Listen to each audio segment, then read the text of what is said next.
It's ugly. I'm talking about you got to forget the hair. You got to throw your hair in a ponytail. You got to sweat. Because if you're not sweating, you're not doing anything. I'm going to say this. Oh, look at me. I'm in the gym. I pay $40 a month. Woo. Look at my new shoes. Woo. I'm going to show this guy what I can bend over. Let me tell y'all something. If you don't sweat, you ain't doing nothing. So when I see them on Facebook, I call them out like, you ain't doing nothing. So I'm going to tell you something, guys. When you sweat, you have to sweat out the pores. You got to sweat out the toxins. You got to sweat it. And that's why I chose the treadmill. The treadmill is my best friend. You can set up as a hike. You can set as an incline. You can run fast or slow. And it also will lower your A1C. Anybody know what that means? Anybody know what that is? A1? Oh. Okay. You do, don't you, huh? She got her hand up. Amen. Let me tell you something about the A1C. See, this is good. This is good. Your A1C has something to do with the blood glucose sugar in your body. So meaning, if your A1C level is too high, you can have a heart attack, die. You have to ask your doctor, what's my A1C level? They have a chart of your A1C level. Anything above 6 point is borderline, it's pre-diabetes. If you get past the 7s and 8s, you're diabetic. You understand? Anybody understand? So A1C, so everybody look confused. That's why I brought it up. How do you get the high A1C?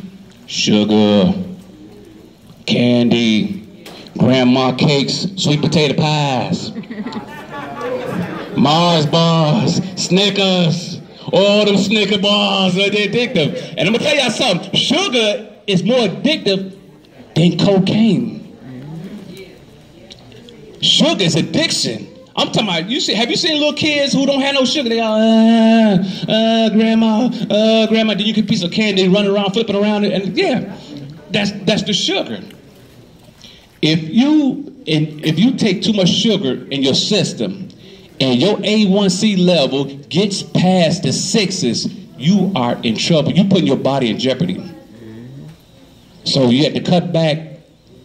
No, as a matter of fact, stop eating a lot of sugar. Because it's consume. Thank you, darling. Consume a lot of sugar. Stop consuming so much sugar. Because sugar, when we was kids, what we had, a big old pitcher of Kool-Aid, we had a big old thing of sugar. We just pouring all that sugar because we wanted sweet, right? Sugar rots your teeth out. It gives you diabetes, make you pre-diabetes. You know, you have to be careful with that. So when grandparents, if you got any grandchildren, if they're going to make Kool-Aid, you make it, okay? Just put a scoop in, maybe 2 scoops. Stir it up real good and call it today, yeah. Hypertension, who knows about hypertension? Oh, see, oh, I'm so proud of my singers. Oh my God, I'm so proud of them, man. See, this is a good thing. Hypertension is caused by the food you eat. The meat that you eat. Say that again? Salt. You know what? After my father died 5 years ago, I took the salt out of my mother's house. Every time she bought the little salt with the little girl with the umbrella, killed many of us years and years. That little girl with that little umbrella took out a lot of people. Took them out. Because everybody want that salt. I got that corn, salt. Watermelon, salt. Everything's salt. Salt, salt, salt, salt, salt, salt. You have to not use salt. They have garlic, as you said, Bobby, natural vegetables from the ground. Garlic, you get greens, vegetables. There are all type of things that's natural, that's grown from the ground to heal your body. The doctors is making money off our ignorance. Okay? They making big bucks. So when you see McDonald's with them triple bypass burgers, as I call it, heart attack special, and ask my singers, am I lying? Them triple bypass burgers. Hey, let me get a triple bypass, a sign of a heart attack, and a light stroke. Coke is a stroke, a light stroke. Okay? That food would take you out of here. And these young us, you see how nice we look? We take care of ourselves. You understand? If you eat the wrong food, young brother, you will not, how can I say this? Like Bobby says, you are what you eat. I'm going to say it again to everybody. You are what you eat. When you go to reunions, when you go to these anniversaries and all this stuff, you want to look good coming through the door, am I right? You want to come in the door like, like bam, like you're a model. How bad do you want it? You have to eat the right foods. You have to get exercise. And you have to pass it down, the information and knowledge to everyone. Everybody out here, I don't see an ugly person in this room. Not one ugly person. Not one. Why? Because we take care of ourselves. That's what we try to explain to young folks. These young folks, yeah. I ain't gonna tell you how old I am, but I look good for my age. You know what I'm saying? Huh? I'm in that 40s. I'm in the 40s. I'm 40s. I'm in that 40. Yeah. But thank you. But in order to look good and feel good, you have to exercise. You have to know your A1C. You have to watch out for hypertension. Them burgers and too much red meat. Scientists shows that a lot of red meat.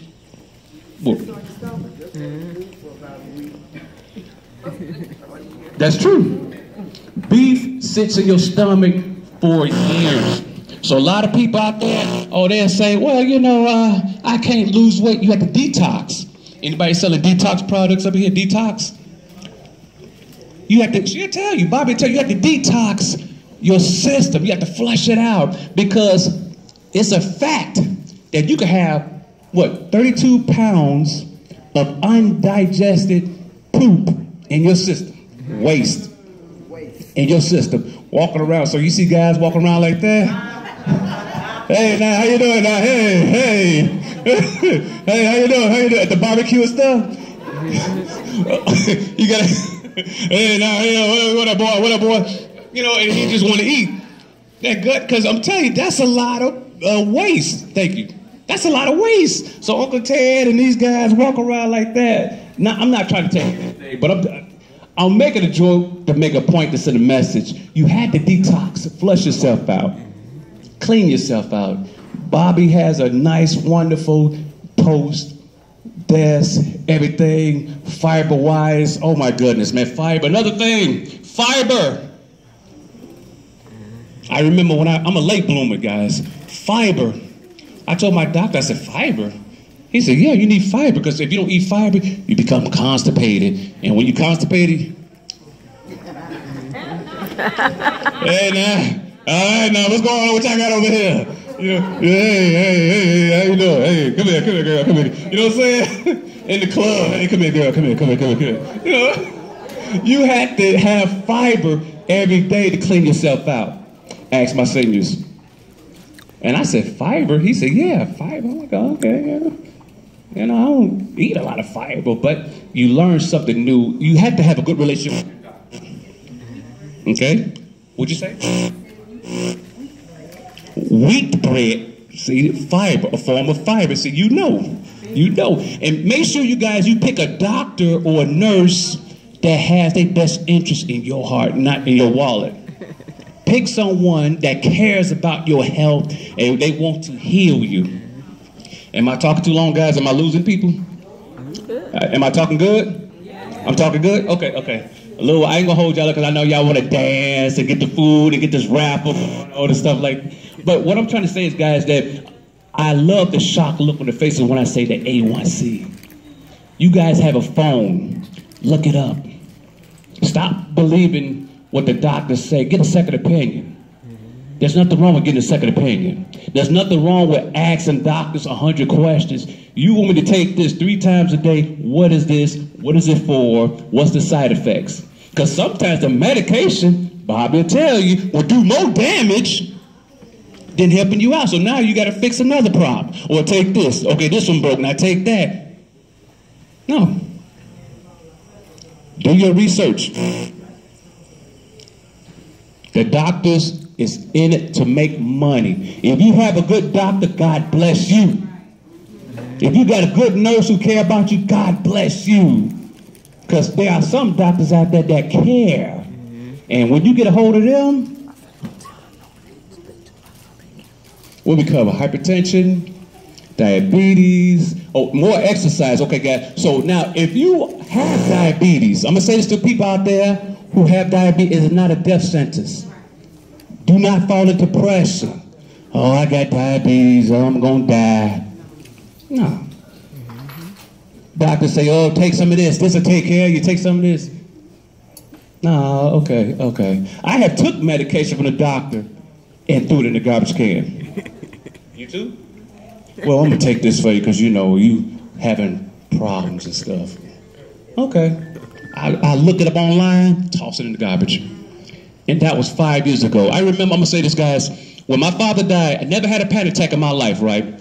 Working at the hospital, I never had a panic attack. I thought I was dying, okay? So I just calmly walked over to the emergency room. It was Mount Sinai Hospital. I was working at Schwab. I walked over to the emergency room and I told the lady, I do not know what's going on, but something is wrong. And they looked at me. They snatched me into the ER. They hooked me up with wires and stuff. And doctors all in my face. They had me in a circle like something was going on. And my father died. Okay? So as the doctor's talking to me, they looking at my blood pressure level. So as they talking to me, they smiling. I'm like, what is they smiling at? They trying to bring it down. Okay? So now, the reason why I've said that to say this, the doctor gave me some pills for my anxiety attack, panic attack, or whatever. That was 5 years ago, and I'm still here. So you can't believe everything what the doctor said. You have to do your own research. Because I thought about it. That's stress. So yes, your heart going to jump out your chest and you're going to be stressed. You know what I'm saying? And another thing, and I'm going to say this to you guys out there, to my seniors and to these men. We are not invincible. I'm all right. Ain't nothing wrong with me. I'm all right. You know, say we have to go to the doctor, guys. You have to go to the doctor. You have to. Yeah, we have this thing like there's nothing wrong with us. Like we're invincible. I'm a man. I can't get sick. I'm a man. I don't die. I'm a die old man. That's how some of us think. Huh? And then some men are afraid to find out what's wrong. You have children, you have a wife, you got grandkids, and you have people in your life and you being selfish because you too scared to go to the doctor. Okay? You're leaving people behind. Now everybody in a turmoil because some of us men don't want to go to the doctor. Sickness don't happen to me. I'm dad. I'm granddad. We're not invincible, guys. Preach. We are not invincible. And another thing, I'm going to say this, I'm going to close it out. Okay, I started a page. It's called Saving Your Heart. Saving Your Heart. It's on Facebook. If you want to check out my page, it's hit @Here's to Your Health 2015. That's @Here's to Your Health 2015. Let me tell you why I started all this health and fitness, because I'm a late bloomer, okay? I'm at work. And I'm finna get real with y'all, because the fitness is real. I'm at work. Get one of the worst phone calls I ever got in my life. And 40-some years, never got a phone call like that. Your dad is in the bed, and the parent ain't wake him up. Okay? And it was on the voicemail. So I'm in the car with this woman, I'm riding, man. And when I got that voicemail, and your mother leave you a message, you need to come home. your father won't wake up. The paramedics here, they won't wake up. So my father was one of them guys like, oh, I ain't sick. Nothing wrong with me. I'm good. And we looking at you. Hey, Pop, you don't look good, man. Oh, no, I'm good. I'm good. Father died in my old room growing up. So the devastation for something that happened like that, unexpectedly, I said, I won't let that happen to none of y'all no more. Nobody wants to see their parent in a casket too soon because they too stubborn, too scared to go to the doctor. That's devastating. You know, all you had to do is go to the doctor. Nah, I'm cool. I'm all right, son. No, it's okay. It's not okay. So I'm telling you guys, and I'm telling you guys out there, when you have a problem and you think it's nothing, you better go to the doctor and find out. Because I work with people who thought it was nothing, died. Get a phone call, such and such a died. What? He just worked last night. Dead. What? Gone. I worked many years of good people who I saw today died in their sleep. Aneurysm. Everybody know what that is, right? Blood clots. And see, I'm saying, I like that. See that? I'm educated. Good. You're paying attention. Good. Very good. Yeah. Aneurysm. Yeah. Eat the wrong foods. That clot goes up in your brain. Won't wake up. I appreciate everyone giving me the opportunity and the mic. This is the first time I told the world of why I did Save Your Heart. I do it on Facebook, you know, my dad. But to look at you guys in the face, it feels good. Because, and I'm serious, I don't want this to happen to none of you guys. None of you guys. So if you're a parent or grandparent, or foster mom or whatever, stepdad, stepmom, you go get your regular annual checkup twice a year. Get your blood checked. How many people are allergic to peanuts? Anybody allergic? Do anybody have an allergic reaction? Everybody. She got her hand up. Well, how do you know? When the last time y'all been to a doctor to find out? Huh? You have to get your blood checked, go and run it to the lab, because your blood, they can track your life story. They can tell you what you had at 3. You had this at 4. You had this at 10. How did you know, Doc? Blood, Reg. In my blood. It's in the blood. Love you all. I appreciate everybody.